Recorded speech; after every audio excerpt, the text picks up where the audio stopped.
Presidency has described reports of a growing opposition coalition ahead of the 2027 general elections as a hallucination, insisting that no credible political figure has endorsed the move. Special Advisor on Policy and Communications to the President, Daniel Bwala, speaking on the coalition, mocked the notion of an emerging alliance between the People's Democratic Party, Labour Party and other opposition blocs, describing it as a media-driven illusion with no substance. He said, to say a political coalition is surging when in fact no one is interested in it is a political hallucination. Bwala wrote on his official X handle on Wednesday. He pointed out that both the PDP Governors Forum and the party's National Working Committee have publicly declared their non-involvement in any coalition talks. Bwala added that the Labour Party's presidential candidate in the 2023 election, Mr. Peter Obi, has also recently distanced himself from such negotiations. Peter Obi said he is not in any coalition talks. Labour Party's people said they are not interested. The PDP Governors Forum said they are not in. So who exactly is in this so-called coalition? Bwala queried. Contrasting the claims of opposition unity, Bwala said the real momentum lies with the All Progressive Congress, which is described as surging due to a steady stream of defections, including that of a former PDP vice presidential candidate. Let me start with you, George, on this. What do you make of this statement by the presidency watering down the possible impact that the coalition may have on APC in 2027? Do you even believe that this coalition will make any impact at all? Yeah, Laurentia, I will be frank with you here. Given the fact that I'm a political realist and I don't dwell on what ought to be, I look at the realities, of politics and do my analysis. Frankly speaking, I completely 100% align with the statement from the presidency. See, what we see playing out is those who are aggrieved. Maybe one or two things they were expecting from the incumbent president did not happen, and they got angry, and they tried to see if they can pull the others together to form a coalition. These people do not even have the resources. They do not have the war chest. They don't have the war chest to pull through. I'm telling you the truth. These are some former governors, former leaders who do not control the resources of their states, to pull this through. So Atiku also have said that this is an opportunity for him because the party PDP is almost comatose as it is today. The party PDP at the national level is almost comatose. So they cannot even mount any formidable challenge. So Atiku is seeing an opportunity there. And probably he will be the highest financier of their new coalition, which I don't think we even see the light of the day. Like I said, I'm being realistic here. It's my opinion, which you may say that is actually my opinion, which it is. But then, look at it from the angle. Who amongst them have the war chest? In an election in Nigeria is not something they do by wishful thinking. They do not have the war chest to prosecute this election that is forthcoming. El-Rufai, who now the PDP have distanced themselves from that coalition. The Labour Party, as a party, which is having their own internal crisis, have distanced themselves from that coalition.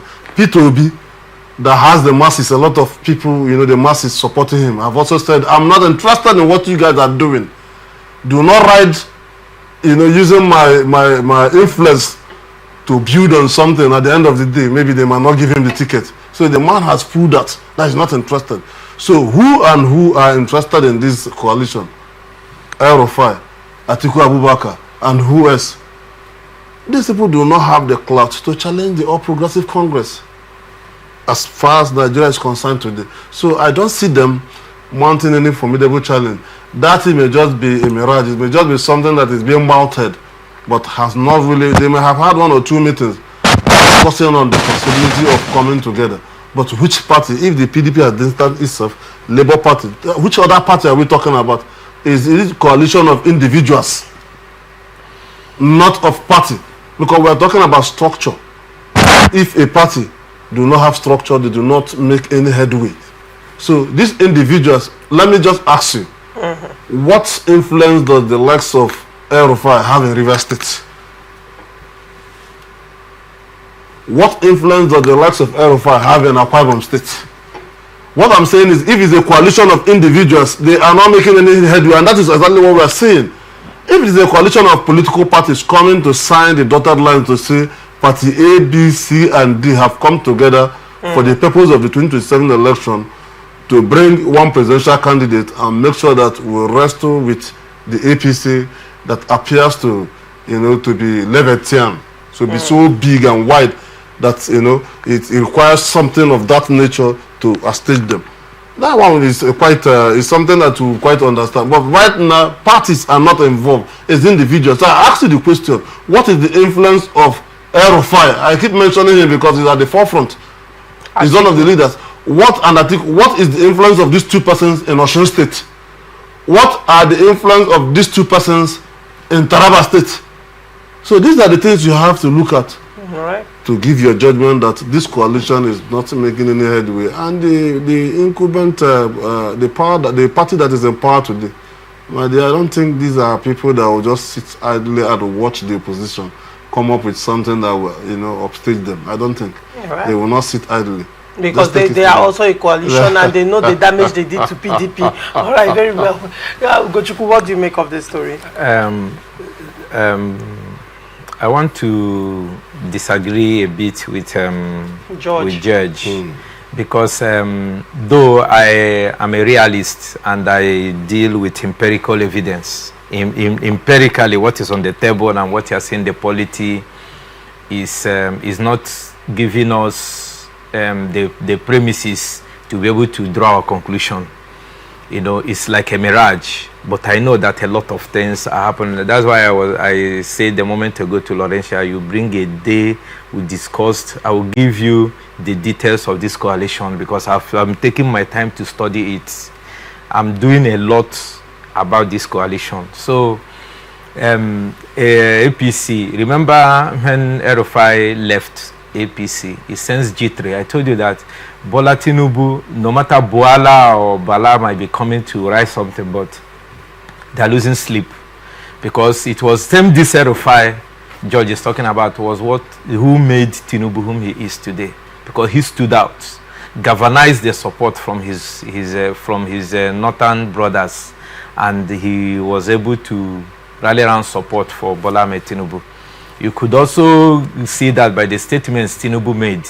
Tinubu literally begged him not to leave because he was about to go for sabbatical leave after his 8th year. He said, "You're a young man, Nigeria still needs you, stay back," and all until they rubbished him with the so-called, because some other people who are in the kitchen cabinet of Mr. President were afraid of him. That if he comes within that space, being a minister and all that, he will be able to bring his A game to play. That was why El-Rufai did not. And he came out boldly to say that it was not the Senate that schemed him out. It was the presidency. He was bold to make that statement. And he knew. And we political watchers, we know what transpired. So El-Rufai is not somebody you will just wish away with a wave of the hand. And again, you remember that the block of CPC that is in APC, that they are very silent. And they are working on the ground with El-Rufai. The votes of and the personality of Muhammadu Buhari will swing to wherever his members. Why did APC go to wake up the former governor of Nasarawa State? What's his name now? His name will come. There's Tanko Amakura. Why did they go to wake him up? Because they know that the Malamis of this world, Amakura, yes, the members are strong. Yes, because this one now, they find out that the Malamis of this world, the Lai Mohammeds and the Ista Pantami, all of them that are the kitchen cabinet of Muhammadu Buhari, are still strongly with him, and they are not happy with what is happening in APC. They are being silenced outrightly, though. It serves them well because we knew that they didn't support the emergence of Bola Ahmed Tinubu. So I don't know why they were expecting something from him. They didn't support him.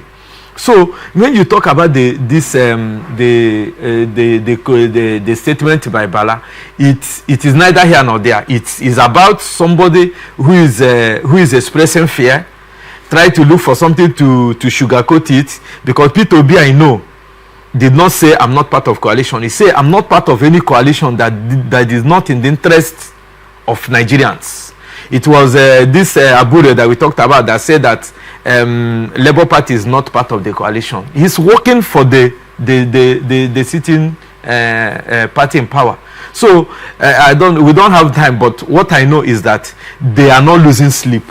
You can take it to the bank. They are losing sleep, or they are not? Yeah, they are losing sleep because of this formation that's coming. And recently, last week or last 2 weeks, NMPP has already indicated interest, but they say that our party structure will remain, but whatever coalition that is coming, we are into it. So they have aligned with the obedient movement that's already formed a formidable front, are looking for where to perch. So with anybody that is saying Obi is not interested in coalition, we not say things depend on we can't take away interest in the formation of this coalition. So this thing will depend, the success of this coalition depends on how they are able to protect the interests of the people who are bringing their foot soldiers into the party. Kwakwanso has not hidden the fact that Kwakwanso wants to be president is not hidden. Of course. Atiku Abubakar, his presidential quest was one of the things that has is perpetual PDP in the states that it is. And Atiku cannot form a coalition and not want to be the president. That's a fact. And not want to run on the presidential ticket, because for some strange reason, he really wants to be the president of Nigeria. So you are looking at Kwakwanso, who you say NMPP now, on the other hand, yes, the main NMPP by the man that owns it. Okay, Ohabo yes. The original. Well, meanwhile, Governor Yusuf is saying wherever Kwasu goes, he will go with his government. And then you're having the NMPP faction by Ohabo, wanting to align with the coalition. Yes. You're having Kwakwanso, who is still having Atiku, who wants to be president there. Nasser El-Rufai, of course, has very strong ambitions, though not clear what exactly it is he wants.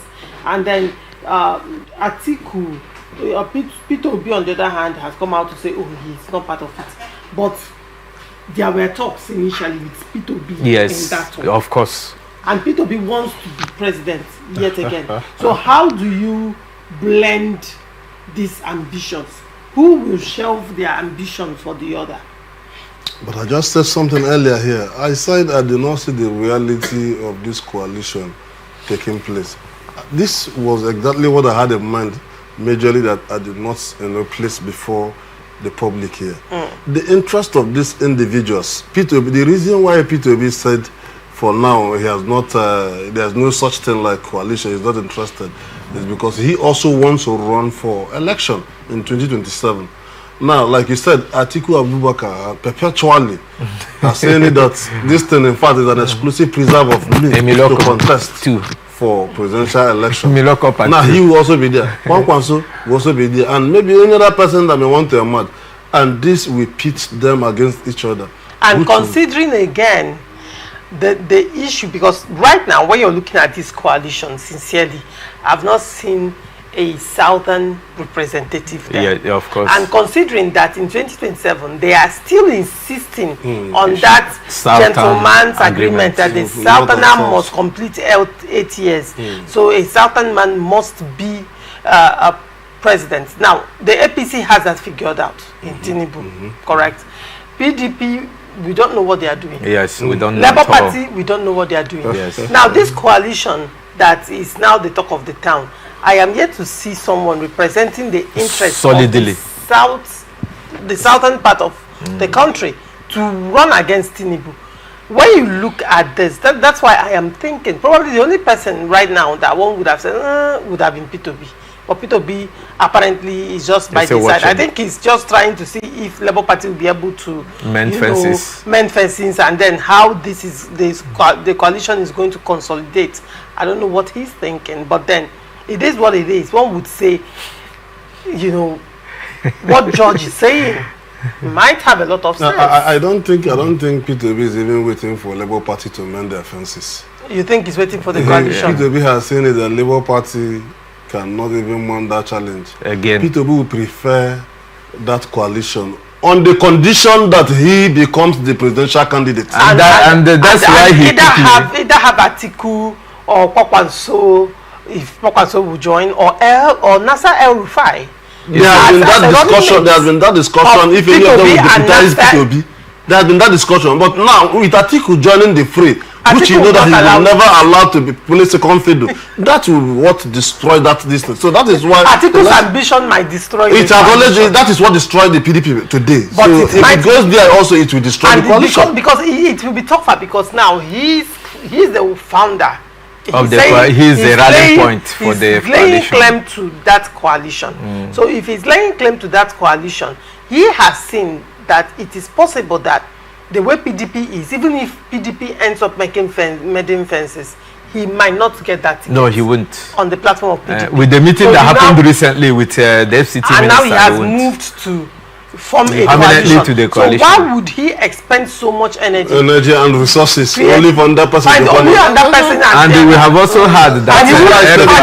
He won't want to deputize. But we are now saying that we are now hearing that El-Rufai is a placeholder for him in SDP. So a lot of I've looked at all these things and I concluded that I don't think that coalition will work. But with the present condition of Nigerians, what they are going through, if our electoral act is very potent, it will be a fight between the sitting government and the Nigerian populace. But now you're talking about war chests and how elections are done in Nigeria, because we build Nigerian populace is not just we build strong individuals against strong institutions. Okay, all right. Thank you so much, gentlemen, for coming.